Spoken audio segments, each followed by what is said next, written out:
ಈ ಒಂದು ಸಿನಿಮಾದ ಬಗ್ಗೆ ನನಗೆ ಹೆಚ್ಚು ಮಾಹಿತಿ ಇಲ್ಲ. ಬರೀ ಒಂದು ಅದ್ಭುತವಾದ ಲವ್ ಸ್ಟೋರಿ, ಯಾರೂ ಮಾಡದಂತಹ, ಎಲ್ಲೂ ನೋಡದಂತಹ, ಎಲ್ಲೂ ಕೇಳದಂತಹ ಒಂದು ಲವ್ ಸ್ಟೋರಿ ಅನ್ನೋದು ಮಾತ್ರ ನಮಗೆ ಇನ್ಫಾರ್ಮೇಷನ್ ಸಿಕ್ಕಿರುವಂಥದ್ದು.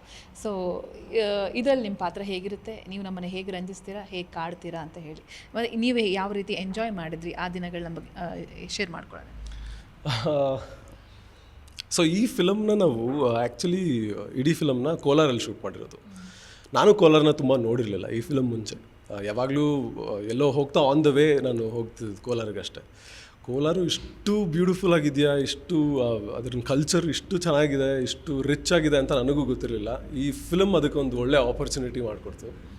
ರೂಪಾ ಮ್ಯಾಮ್ ಬೆಳೆದಿದ್ದೆಲ್ಲ ಕೋಲಾರಲ್ಲಿ, ಯಾವಾಗಲೂ ಕಥೆಗಳು ಹೇಳ್ತಾ ಇರ್ತಾರೆ. ಆ ಕಥೆಗಳಲ್ಲಿರೋ ರೋಡು, ಜಾಗ ಎಲ್ಲನೂ ನೋಡೋಕ್ಕೆ ಒಂದು ಒಳ್ಳೆ ಆಪರ್ಚುನಿಟಿ ಸಿಕ್ತು. ಹಾಗೆ ನನಗನ್ಸೋ ಪ್ರಕಾರ ಒಂದು ಡೆಬ್ಯೂ ಫಿಲಮ್ಗೆ ಈ ಥರ ಒಳ್ಳೆ ಸ್ಕ್ರಿಪ್ಟು ಸಿಕ್ಕಿರಲ್ಲ ಯಾರಿಗೂ. ಆ ಕಾನ್ಫಿಡೆನ್ಸ್ ನನಗೆ ತುಂಬ ಇದೆ. ನಾನು ಯಾವಾಗಲೂ ಹೇಳ್ತಾ ಇರ್ತೀನಿ, ಡೆಬ್ಯೂ ಫಿಲಮ್ಗೆ ಯಾವುದೋ ಒಂದು ಫಿಲ್ಮ್ ಸಿಕ್ಕಿದ್ರೆ ಮಾಡಬೇಕು ಅಂತ ಕಾಯ್ತಾ ಇರ್ತಾರೆ ಜನ. But I am very very lucky, ಈ ಥರ ಸ್ಕ್ರಿಪ್ಟು, ಈ ಥರ ಡೈರೆಕ್ಟರ್ ಆ್ಯಂಡ್ ಕೋ ಆ್ಯಕ್ಟರ್ ಸಿಕ್ಕಿದ್ರು. So very excited. ಇದರಲ್ಲಿ ನನ್ನ ಪಾತ್ರ ಬಂದು ಒಂದು ಕಾಲೇಜ್ ಸ್ಟೂಡೆಂಟ್, ಕೋಲಾರಲ್ಲಿ ಡಿಗ್ರಿ ಕಾಲೇಜ್ ಸ್ಟೂಡೆಂಟು. ಸೊ ಆ ಕಾಲೇಜು, ಆ ಬೆಟ್ಟಗಳು, ಅಲ್ಲಿರೋ ಜನ, ಅವ್ರ ಮಧ್ಯೆ ನಡೆಯೋ ಒಂದು ಲವ್ ಸ್ಟೋರಿ. ಸೊ ಅದು ತುಂಬ ಬ್ಯೂಟಿಫುಲ್ಲಾಗಿ ಬಂದಿದೆ. ಈ ಜರ್ನಿನ ನಾನು ತುಂಬ ಎಂಜಾಯ್ ಮಾಡಿದೆ. ಯಾಕಂದರೆ ಸ್ಕ್ರಿಪ್ಟಲ್ಲಿರೋ ಪ್ರತಿಯೊಂದು ಸೀನ್ಗಳು ನನಗೆ ತುಂಬ ಚಾಲೆಂಜಿಂಗ್ ಅನಿಸ್ತು, ತುಂಬ ಇಂಟ್ರೆಸ್ಟಿಂಗ್ ಅನಿಸ್ತು. ಈ ಥರ ಸ್ಕ್ರಿಪ್ಟ್ ಸಿಗಲ್ಲ ಯಾರಿಗೂ ಪದೇ ಪದೇ. ಸೊ ನನ್ನ ಅದೃಷ್ಟ ಇದು ಸಿಕ್ಕಿದೆ ಆ್ಯಂಡ್ ತುಂಬ ಎಂಜಾಯ್ ಮಾಡಿದೆ.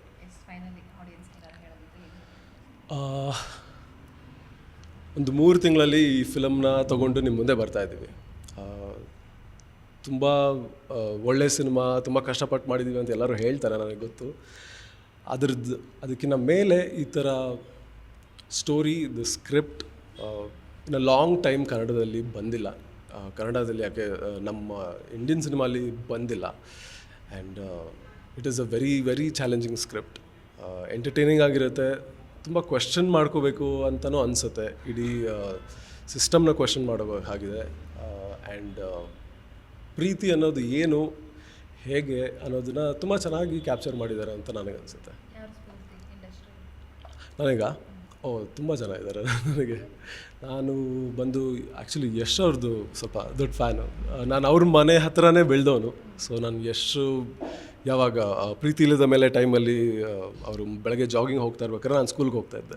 ಸೊ ಅವಾಗಿಂದ ನೋಡಿದಾಗ ಇಟ್ ಈಸ್ ವೆರಿ ಸರ್ರಿಯಲ್. ಆ ಮಟ್ಟಕ್ಕೆ ಇವಾಗ ಯಶ್ ಅವ್ರು ಹೋಗಿರೋದು.